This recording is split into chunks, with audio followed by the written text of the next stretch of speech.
and welcome to your LSU Football Fix. I'm Preston Guy, staff writer at TigerBait.com. Today's show is presented by Tramonte's Meat and Seafood. Go check out, they still have plenty of their single barrel, staff select, Heaven's Door, single barrel, Heaven's Door, straight bourbon whiskey available for $59.99. It's incredibly smooth and good stuff. They come to the store and showcase it to the staff, and they all pick what is best for their clientele. They also have 30 kinds of meat and seafood available. Plenty of good stuff. Y'all go check out Tramonte's. Now, huge news like 5 minutes before this broadcast. In fact, I didn't even see the news because there was no leak until LSU football tweeted it out. Matt House, we were talking about it, the former Kentucky defensive coordinator, current Kansas City Chiefs assistant coach, is LSU's new defensive coordinator. In fact, y'all want to know the funny story how I knew? I had the rock star, Carter, the power, Bryant, backstage with me talking, and he goes, well, man, did you see the news? I said, what news? John Madden? And, of course, John Madden did pass away tonight. But Carter had my back and said, man, look, LSU just tweeted out. You might want to go check out LSU's Twitter. So without further ado, I'm going to go ahead and bring him into the stream because he did a great breakdown on his channel on Matt House. And we're going to talk about it. He's the perfect guest for this. It's funny how these things just line up sometimes. So we're going to talk Matt House with Carter. Let's go. What's up, Carter? Let's go. Yeah, it's wild. You and I were talking about it privately for, I think, a few weeks ago. And this name has just been lingered around LSU. And, it's your show. I'm going to let you give your initial reaction since it's so fresh. It is rare, just from a media perspective, before we actually dive into this brief breakdown. It's rare that nothing kind of leaks. Right. Normally it's like Bruce Feldman or Pete Thamel or someone else. Someone kind of gets it, or maybe a Blake Ruffino from time to time. Yeah. Blake, someone, Ross Dellinger's. I mean, it's wild to me that this just went under the radar. And I think that my first thought on that is this just attributes the body of work of Brian Kelly. I keep on saying it. It's kind of a joke, but it's kind of serious. Gangsters work in the shadows. Although I did put a hard R in there, gangstas. All right, because it sounded a lot better in my head till I said it properly with my broadcast voice. But doing things behind the scenes. Yes, we heard a little bit of noise of Matt House, but for the last 2 weeks, things were really quiet about that. I'm going to tell you about what my Kentucky guys have told me. The guy can flat out coach is what I've been told. Now, yeah, he was at Kentucky for a number of years, and for the most part, it was kind of a one-hit wonder where his final year in 2018, by the way, shout out to my guy, Riley Artigo there, former teammate of mine, big fan of yours. He was texting me before the show saying he loves your show and he's so happy that you're coming on today. Uh-huh. So, anyways, so it was mostly a kind of mundane run where he kind of came in early in Mark Stoops' tenure there, and then he had one fantastic year. I'm told there's 3 just legit NFL players who were on that final team in 2018, right? Yeah, so it's strange.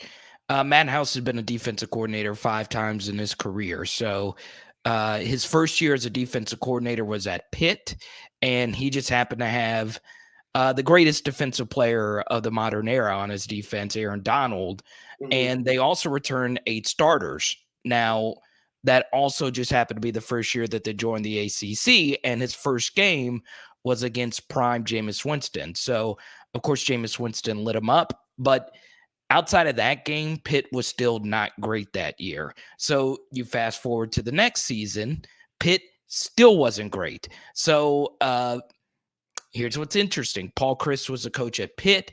Paul Chryst takes a job at Wisconsin. Then Matt House was rumored to go to to Wisconsin to coach under Dave Aranda. But instead of doing that, Matt House took the job as the defensive coordinator of Florida International. And Preston, guess what happened at Florida International? His defense wasn't good there either.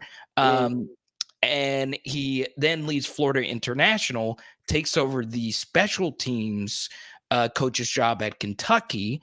And after 1 year as a special teams coach at Kentucky, he gets the defensive coordinator job, where in his first year in 2017, the defense was the worst in the SEC.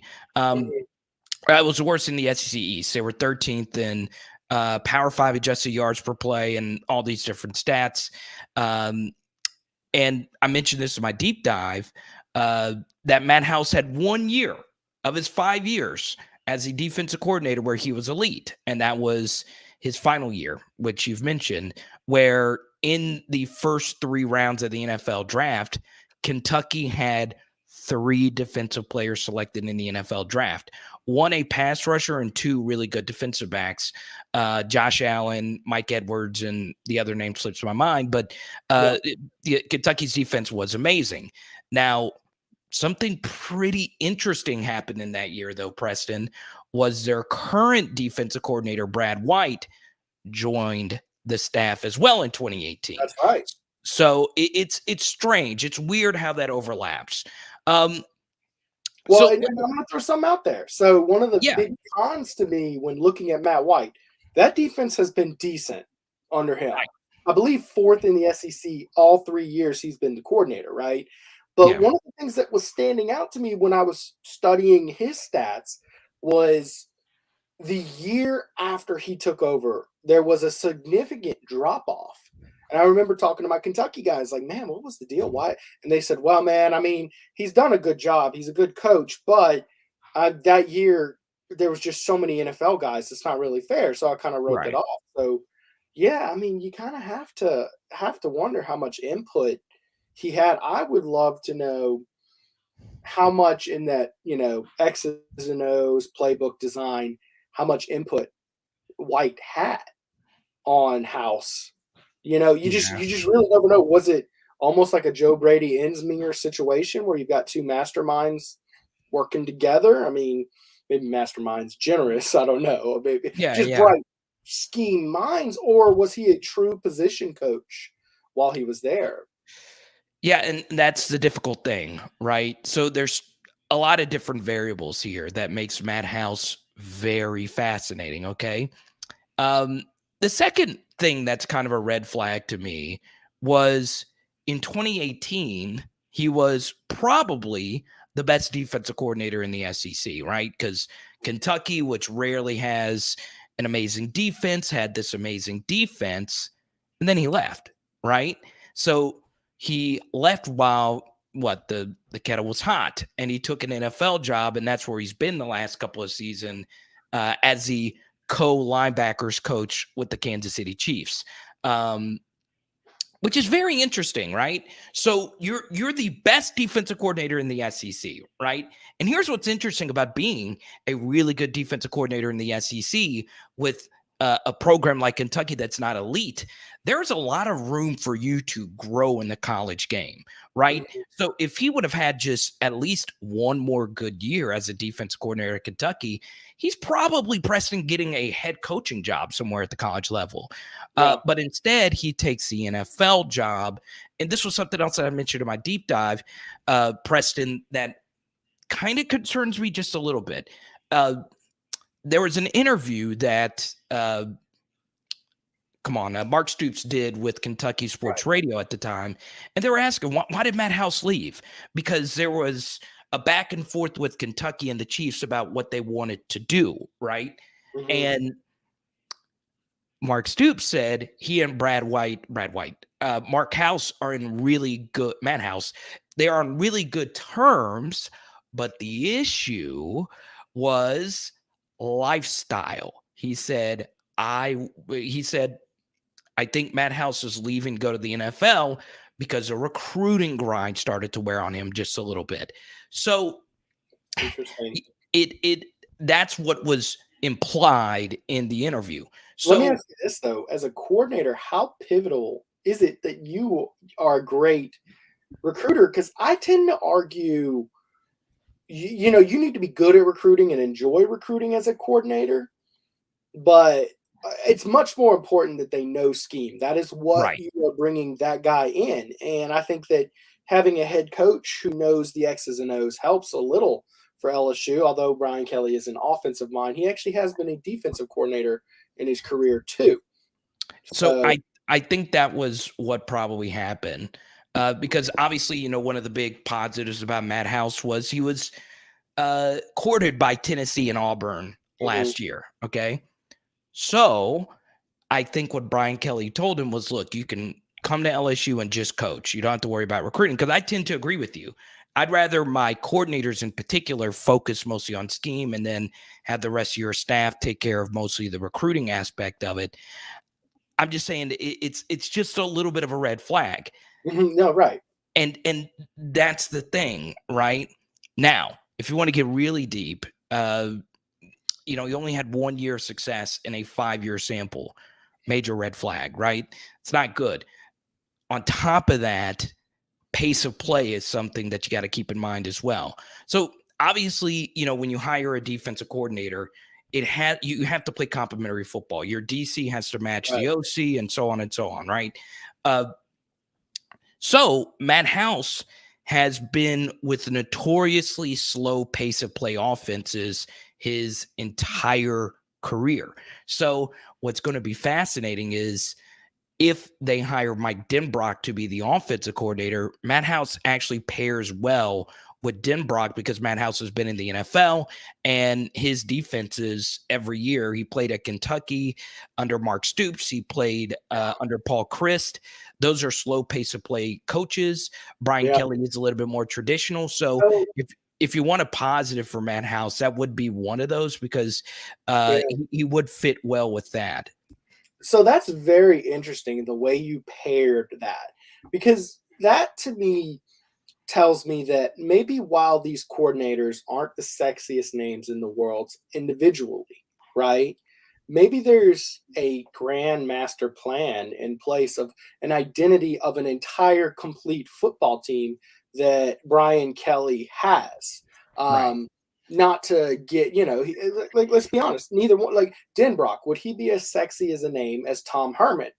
I think no. No. Matt House, No. would he be as sexy as a name as quite a number of guys out there? Probably not. But No. it seems to me like what you're describing there is a chess, not checkers situation. You're not Yeah. winning the individual coach, it's a team identity you're building around. So that's an interesting component and maybe a way to justify it. Let me ask you this. So of course, Matt House by himself, and you're looking at his body of work. There's a couple little red flags that you've pointed out. If that pairing matches together well, are you just saying that's a reason why he might have done that, or does that make you Yeah. more appreciate the hire? Like, do you Yeah. think it's So, a good yeah. hire with that pairing? Yeah. So let's just say Lane Kiffin's looking for a defensive coordinator and he hires Matt House. That's a disastrous pairing because Lane plays at an extremely fast pace of play. So, this is what's going to be the big issue. Yeah, Okay. And this is where we get really deep. All right. And once again, I'll link the deep dive down below in the comment section after this video if people yeah, want to see it. So what happened in the SEC West are two things. Number one, the bottom half of the SEC West has gotten better. We're no longer in the years where Arkansas is coached by Chad Morris, Ole Miss Matt Luke, or whatever. So obviously the SEC is better coached. mhm, Also, the SEC got offensive coordinators and offensive head coaches that like to play fast. So Kendall Briles plays at a fast pace of play. Obviously, Lane Kiffin does. Mississippi State does. right. And Alabama does as well. So Alabama, Mississippi State, and Ole Miss were all top 15 in the country in offensive plays per game. All right.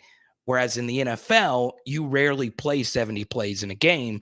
College games, Alabama averages 77 offensive plays. Ole Miss and Yeah, Mississippi State averages 70 plus plays per game as well. So that's going to be the big thing, right?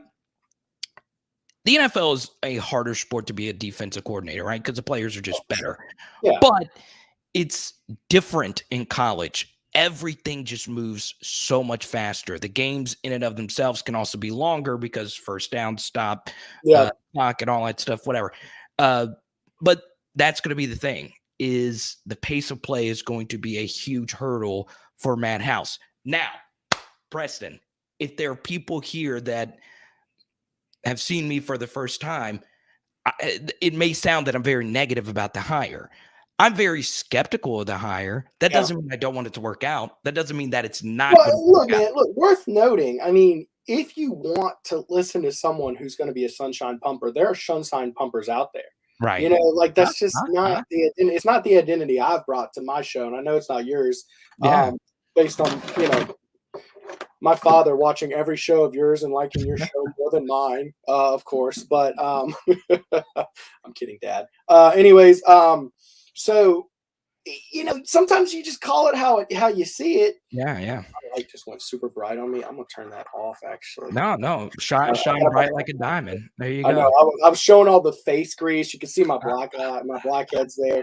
But anyways, but like it's one of the things that's like, just because you say you don't like one particular aspect doesn't mean this team's going to lose every football game. It also doesn't mean that the aspect that it can't work. It's just on the surface, all you have is what's there to go off of. Now, there's guys who come in. I mean, Tyrann Mathieu was a 3-star recruit, but what was there, maybe he wasn't something that you thought was going to come in and immediately make an impact.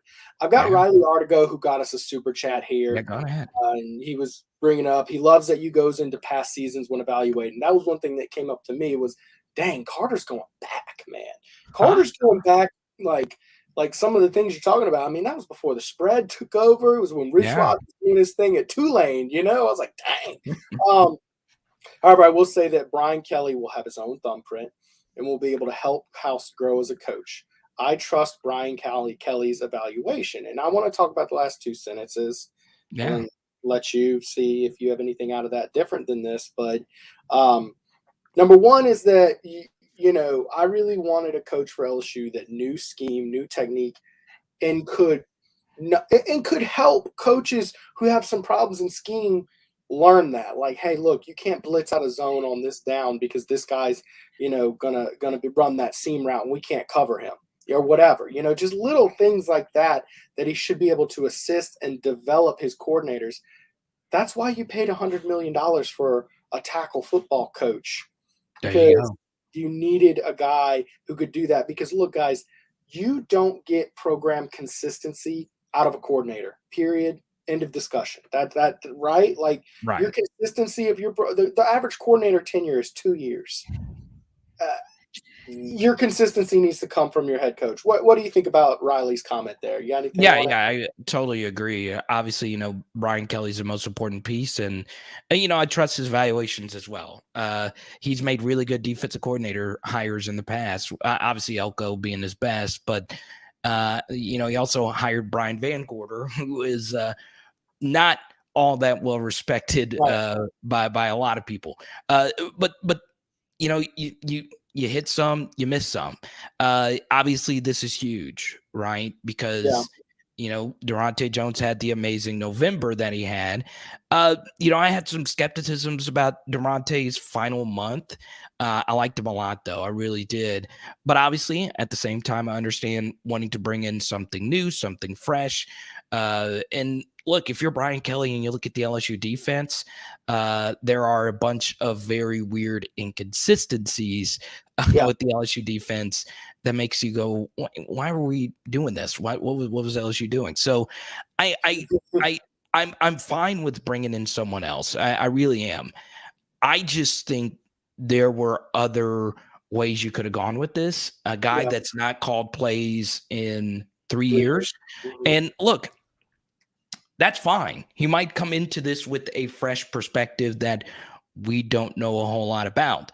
Maybe he drew up some X's and O's things on a chalkboard that shows that he is going to be the next Mike Elko or the next Pete Golding or whoever you want to mention, Dave Aranda. So look, when you come to LSU, this is going to be the best set of skill guys that he's ever worked with. What's What's up, Jay Hill? Good to see you, man. I'll see I Jay know Hill. Jay Hill in the comments, man. Look, Yeah, you and him are best friends now. He comes on your show. Yo, he's Jay great. Hill, follow me on Twitter, man. I want to get you on my show sometime so I can be as cool as Carter Bryant here.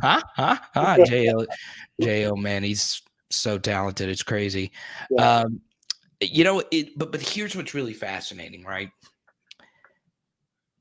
I am going to be interested to see what Tyrann Mathieu has to say about this, because obviously Tyrann's been around this guy for the last couple of seasons. So, obviously his input, Tyrann Mathieu's, I collect all his football cards. I'm a nerd about Tyrann Mathieu, but we'll see what the Badger has to say about Matt House. I'm sure it's going to be positive, but Well, yeah, I believe I saw he tweeted something, didn't he? he might have. Let's see. I'm excited. Hold up. Check this out. I'm going to do something cool here. All right, let's see. Yeah, put it up. Share screen. Let's see here. I haven't gotten my way working through this yet where I can't narrate every step that I do while I do it, but I have gotten to the point where I think I can do it right. There's the Badger. Badger. Look at the Badger, y'all. I'm excited for Coach House and all of Tiger Nation. This man loves football and teaching, one of the best I've been around. This Tiger defense will be well coached from day one. Let's all buy in. Forever LSU. I mean, you can't get much of a stronger endorsement. And I mean, for people, obviously Carter and I have these dots connected, but I mean, he does coach for the Chiefs right now, and that's where Tyrann Mathieu plays. Yeah, right. Closing pretty darn well, y'all. So it's a pretty good endorsement. Aaron, thanks for the super chat. I don't know if I'm going to read that out loud because I try to keep this show PG here, but I don't know. Any thoughts on how he'll match up against the Kiffin offense? Once again, it's so different, right? You don't see Kiffin offenses in the NFL all that often. Ironically, the most Kiffin offense that Matt House has seen is the one you've seen in practice, right? With Andy Reid calling plays across the way. And we'll talk. Here's one more thing I'll say about Matt House. It's obvious that he's really well respected. Now, right. This is another skepticism of mine. Okay. So, Preston, this is something that I've always said on my channel. I'm very forgiving of first-year coordinators, right? It's so hard to be a good first-year coordinator. At the same time, it's not impossible to be good as a first-year coordinator, right? LSU's won national championships with first-year coordinators and play callers and passing game coordinators and whatnot.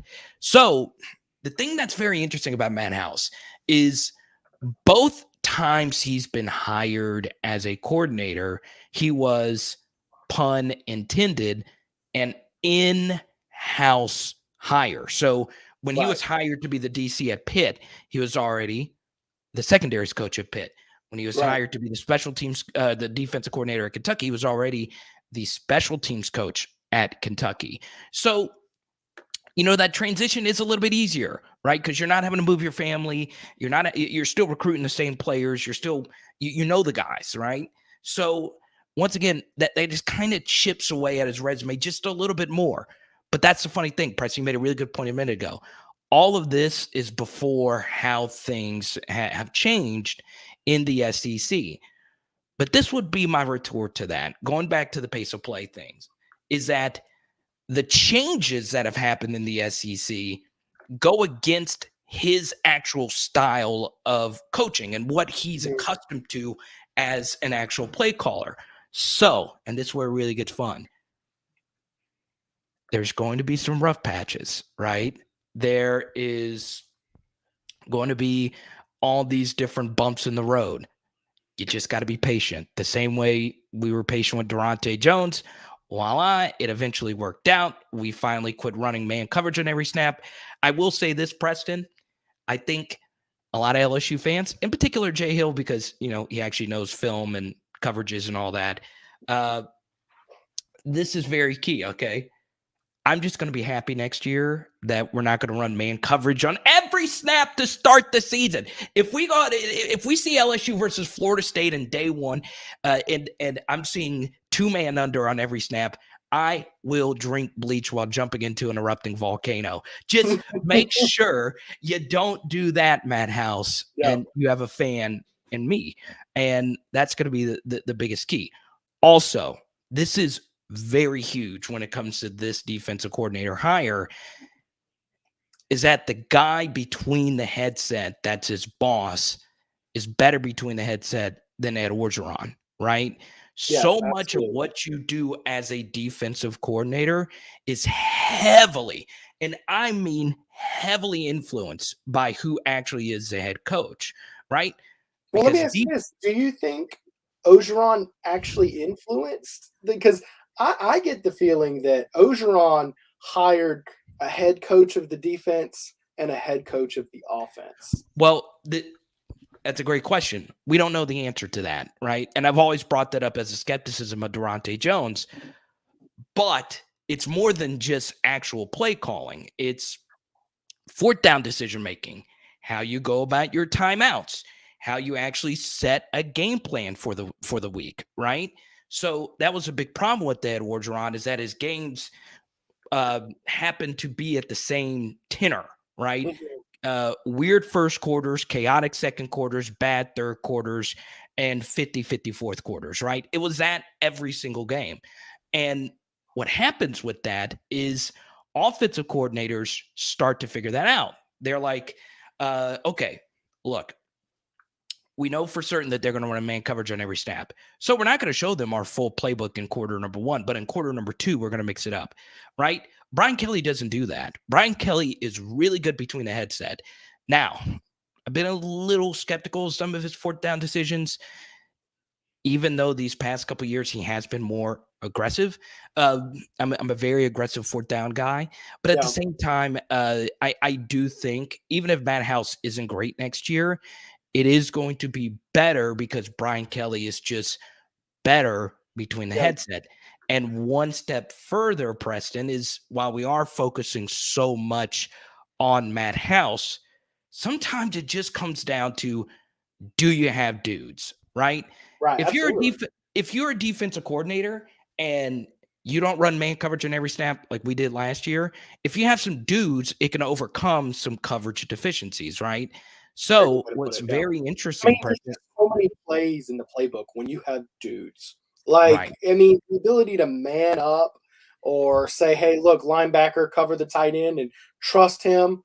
It just, I mean, you literally have twice as many plays in your playbook. It's wild. And you should have dudes coaching at LSU at any time. And this is going to be my biggest concern, Preston, is that LSU is going to have the least amount of dudes on defense that they've had in quite some time, right? Yeah. The linebacker room, there's going to be some big hurdles with that room next year. The secondary room, look, I know LSU's DBU. Trust me. Shout out to Lane Kiffin for fixing the play calling. Absolutely. Jay Hill is bringing the comment fire tonight. I'm telling you. Jay Hill, I better see you tonight, man. I'm about to DM him a link and bring him on as soon as you hop off, man. but this is really key, right? Matt House is going to need some of these guys that have played a lot. Obviously, Dwight McGlothern's one of them. Cordell Flott's a big question mark. Is he going to come back? Obviously, the most interesting name to me is Raydarius Jones, who gave you some good snaps towards the end of last year. We'll see. So personnel is also going to be really key for Matt House, because I'm not going to lie, Preston, this is probably going to be the thinnest defensive depth chart LSU has had in a very long time. It is a little concerning. For sure. And we'll see what happens. But yeah, man, that's so cool, man. I'm glad the breaking news happened. I was supposed to come on here like last week, and then things happened, and we had to reschedule and stuff. Yeah, I got pushed around, and then girlfriend needed you more than me, which I totally understand how that goes. I mean, it happened. And what's really fascinating, before I have to jet here, there was someone that you put up someone's comment. Carter has me very concerned. Oh, yeah. Well, here's the thing. You should be. You should always be concerned when there's transition, right? When personnel isn't as good as we've expected it to be. And where we are right now, this is what happens when opt-outs happen, transfers happen, also injuries happen. There's Right. so much that's happening right now with LSU. So we shall see what happens. But We shall see. And I appreciate you going a little bit late with us here. I fine, know I man. had you longer than I told you I would, but I didn't expect to get the bomb here, and I didn't expect to have an encyclopedia about this guy on my chat today, so I had to take advantage. Let me ask you this: it's becoming pretty obvious to me why Blake Baker got let go, because you would Right. think he'd probably double up as the linebackers coach. So maybe some more. Andre Carter's chance of staying on staff looks a lot better. Right. Let me ask you this: if Coach Carter Bryant is in charge, I hear the Bryants can coach football from what I hear. Your Uncle Bear, right? Yeah, that's my guy. Do you pick Durante and give him a chance to develop under a guy like Brian Kelly, or would you have gone with House? Let me put this one major caveat before I answer this question. A lot of it comes down to what actually happened with the defense last year, right? Why, as a defensive coordinator, would you play man coverage on every snap for the first 7 games, especially against Chip Kelly and Lane Kiffin coach teams that run a lot of drag routes that'll just run your guys ragged? Why would you do that? Why do you think that worked? Why would you think that would work? Mm-hmm. Was it Ed Orgeron telling you to do it? What actually happened there? That would be my first thing. Obviously, LSU employs a lot of analysts, and Ed Orgeron did shout Right. out a few analysts who helped design some of the blitz packages for that Bama game and for the rest of the year. But Durante also was the one between the headset, and he was also the one that called a lot of those plays. Now, there were a few mistakes he made that weren't all that smart. As far as I would have done a few things differently, Mm-hmm. especially versus Alabama on a few of their touchdowns. But once again, I'm not, a defensive coordinator. I just would have tweaked a few safety alignments, whatever. I probably would have still stuck with Durante. I would. If I had to choose between Durante and Matt House. With that said, sometimes it's not who the best coach is, right? If LSU was hiring the best coach, they would have gotten Urban Meyer and hired Dan Mullen as the OC, right? It's not always the perfect fit, right? And the key thing to keep in mind is you want a defensive coordinator who gets along with Brian Kelly, who vibes with Brian Kelly, who coaches in a style that Brian Kelly wants you to coach. And I think that is more important than how good your defensive coordinator actually is, right? Right. There's no telling, and I get this a lot on this on my channel. Is Carter? Could you imagine how different things would be if Dave Aranda just would have stayed and we didn't run the defensive schemes as basic as we did? While our defenses would have been better, when offensive coordinators and head coaches and defensive coordinators and head coaches don't vibe, it eventually all comes falling apart 110% of the time. And Jay Hill could speak to that because he's been a part of more coaching staffs. But every single coordinator I speak to talks about how important the symbiosis is with you and the head coach. So Right. even we don't know how Durante felt about Brian Kelly. We don't know how Brian Kelly felt about Durante. That's obviously very key. And when you hire your own coordinator, that coordinator is forever indebted to you. All right.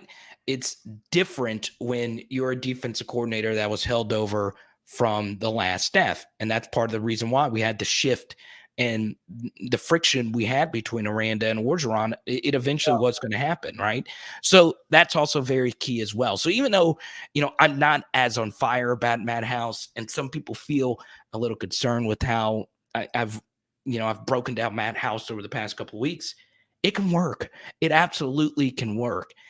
Anyone can work as a defensive coordinator at LSU I agree with when you have Mason Smith and Jaquelin Roy and all these really good players. you. So we'll see what happens there. I personally think that the big key to being successful at LSU is understanding your defense can dominate probably 75% talent wise games they're in. It's those Right. extra 3 games a year where you really need to elevate and re-scheme because Alabama's got faster players. Sometimes Florida will come with some faster players and adjusting and being able to elevate in those big games. To actually win the football games. All right, last question. Scheme. What scheme do you expect him to try to run with LSU next year? Yeah, so this is what I'm most excited about, right? He's going to do what he tried to do at Kentucky. He's going to run a 3-man front and, try Right. and recruit a Josh Allen and have Ojolari play that role.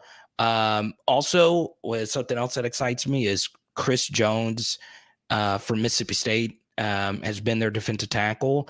Jaquan Roy and Mason Smith, they played just like Chris Jones. So, and also Madhouse coach Aaron Donald. So I think our defensive tackle play could get better.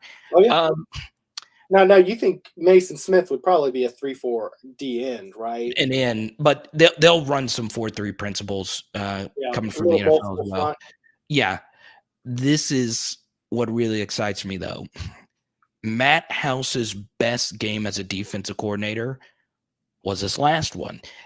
We went up against a really good Penn State team that had Trace McSorley, Miles Sanders, KJ Hamler, Pat Firemouth of the Pittsburgh Steelers, and they were loaded. They were absolutely. Josh Doxson was on that offense. Right.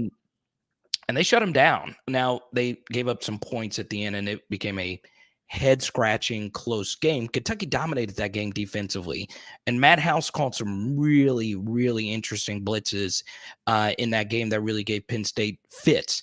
So, you know what they say? They used to say this in comedy.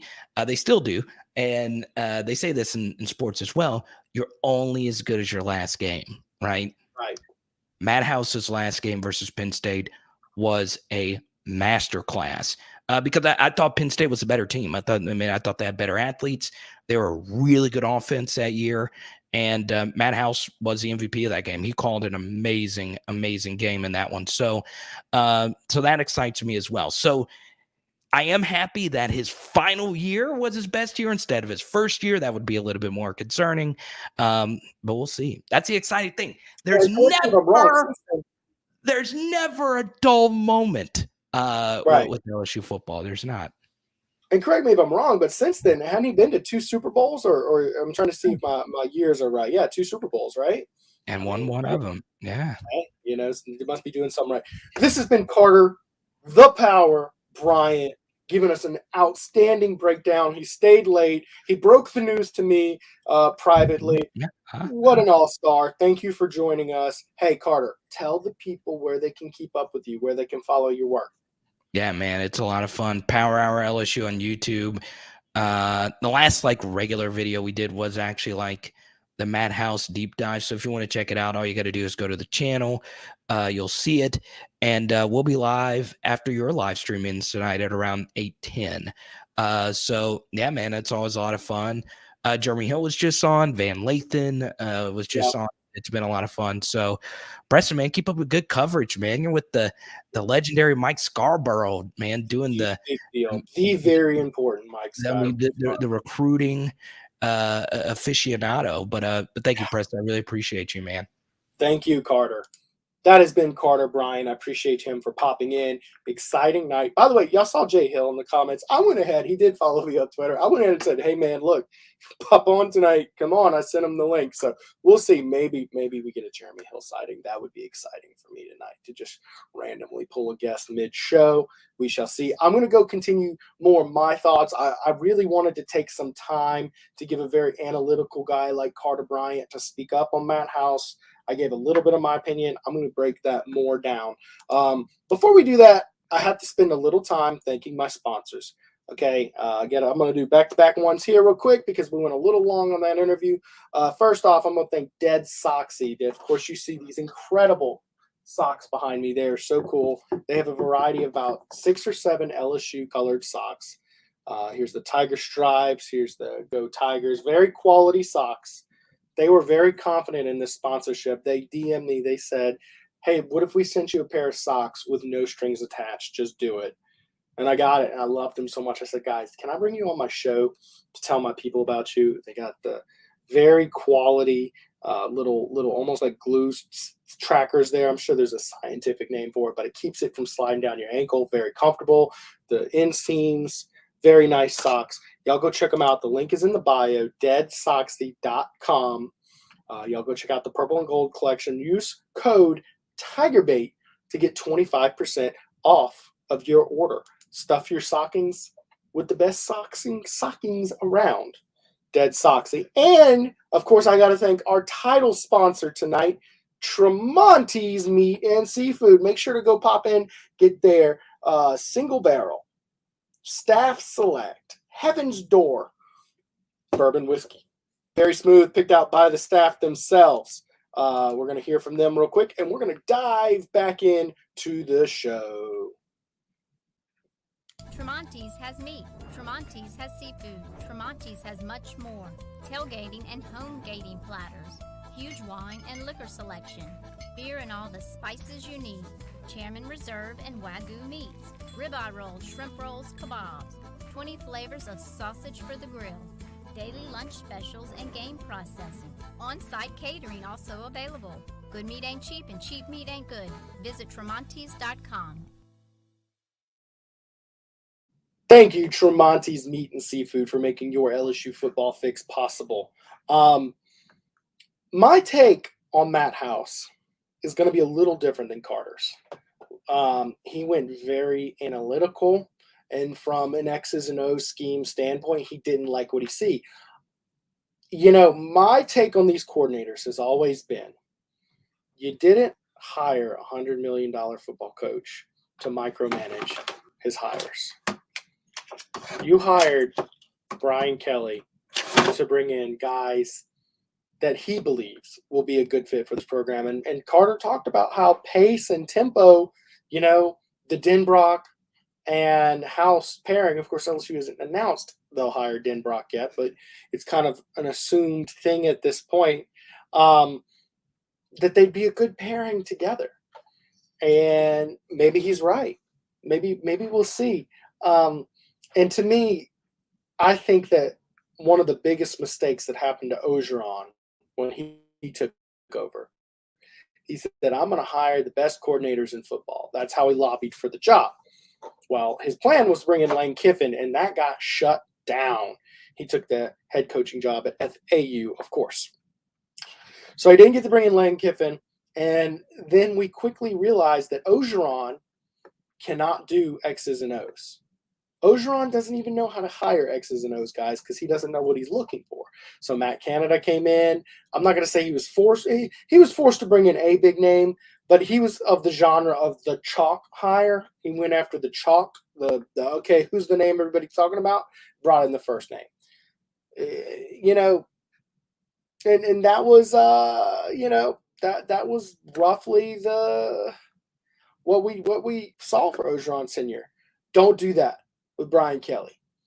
Brian Kelly deserves a fresh, clean slate. He deserves to bring in guys he can trust, guys he feels will be good and fit his vision for this team. Now, after 3 years of struggling, then you start to get in Brian Kelly's headset and be like, dude, you have got to do something to shake this up. You cannot run this. You cannot run this. The mayor, the socks rock. Mayor, didn't you tell me you got some of these socks? Appreciate you for supporting our sponsor. And guys, I would really appreciate it. Either Tramonte's, Dead Socksy, if you supported them. They're both outstanding businesses. Tramonte's locally owned. Dead Socksy, those guys are from Mississippi. Outstanding companies. I highly endorse both of them. I really appreciate you supporting them.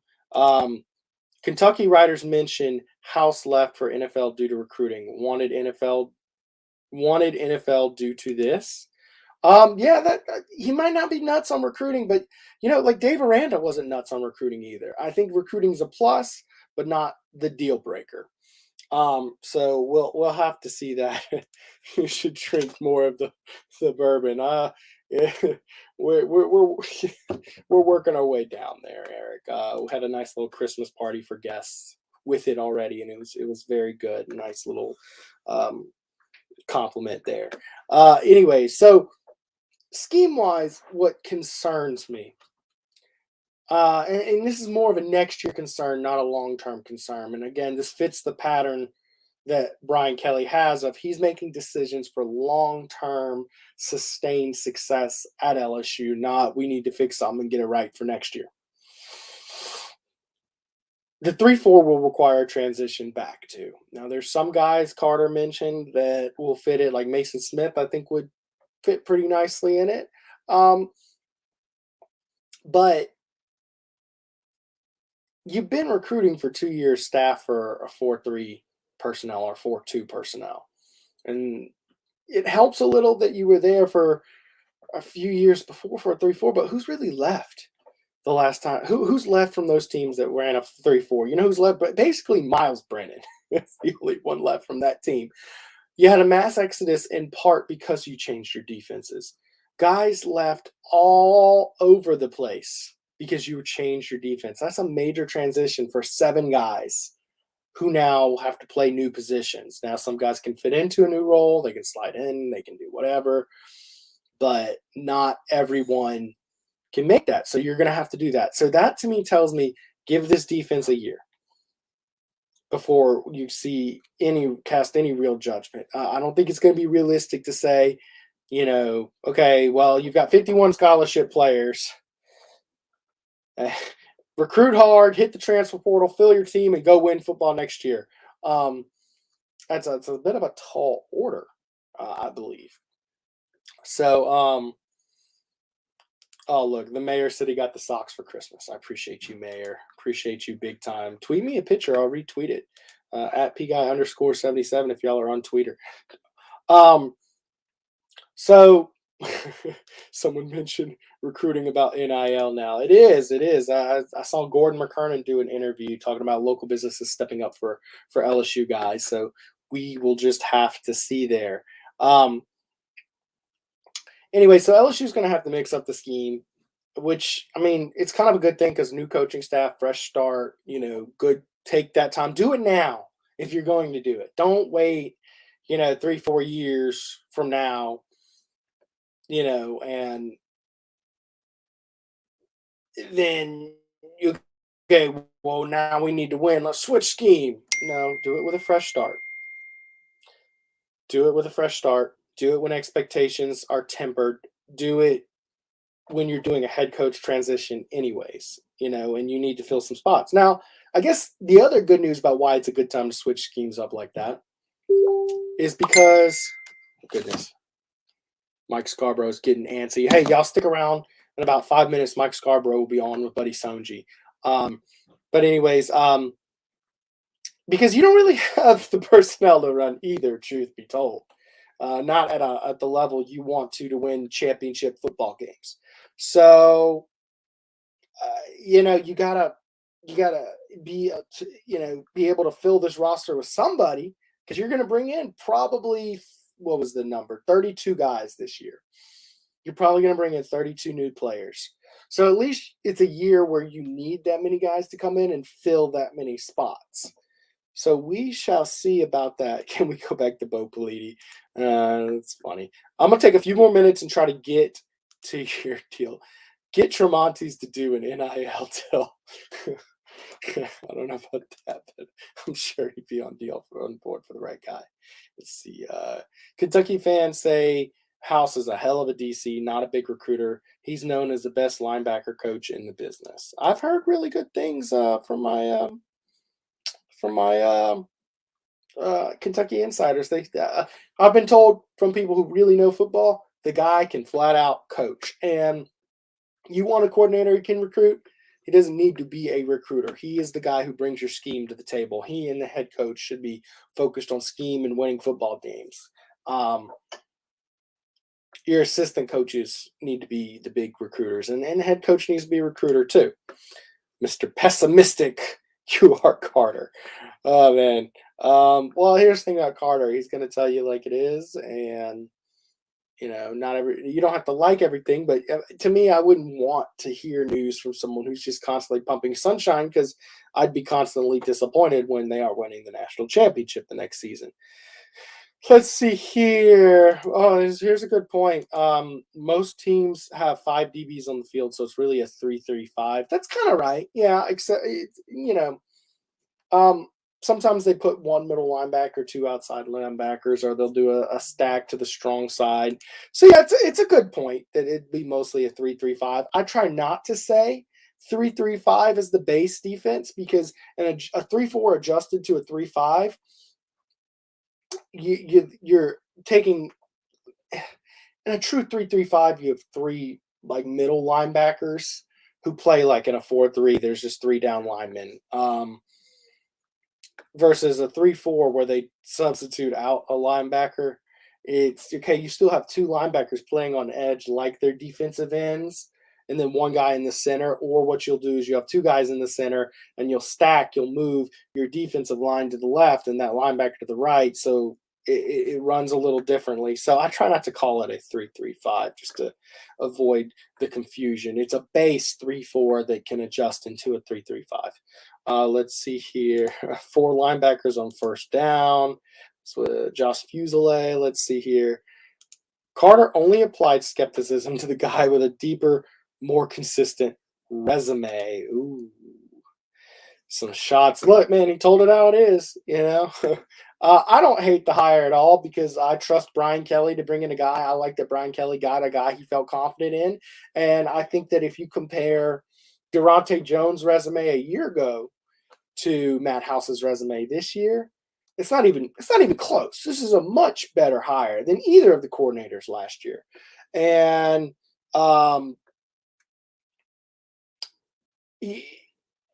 it also, what he's talking about, the pairing with Matt Denbrock, how the styles work together. It's chess, not checkers, y'all. You want a pairing. You want coordinators come in to build a winning football team, not a coordinator who's going to have a stunning offense, So that's one of the big differences. Well, guys, we got to pop off in just a bit. I'm going to thank my sponsor, Tramonte's Meat and Seafood, but don't go anywhere. Stay on the channel. Mike and Buddy are coming live right after the show ends to break down the new coordinator search. Tramonte's has meat. Tramonte's has seafood. Tramonte's has much more. Tailgating and homegating platters. Huge wine and liquor selection. Beer and all the spices you need. Chairman Reserve and Wagyu meats. Ribeye rolls, shrimp rolls, kebabs. 20 flavors of sausage for the grill. Daily lunch specials and game processing. On-site catering also available. Good meat ain't cheap and cheap meat ain't good. Visit Tramontes.com. Thank you, Tramonte's. Last comment here. Gerald Holyfoot. Brian Kelly was a defensive coordinator. He knows defense. That's what I love about Brian Kelly. He can call defense. He can call offense. If either one of these coordinators struggles to the point where this team is struggling to win football games, guess what? Old boy, step in. He'll call the plays for you. That's why you invested $100 million in a football coach. Trust in Kelly. Kelly got his guy. That's what you should be happy about. Thank y'all for watching your LSU Football Fix. Don't go anywhere. Mike Scarborough, Buddy Sonji coming up right here on this channel. I appreciate y'all. Appreciate all the super shots. Y'all have a great night. Go Tigers.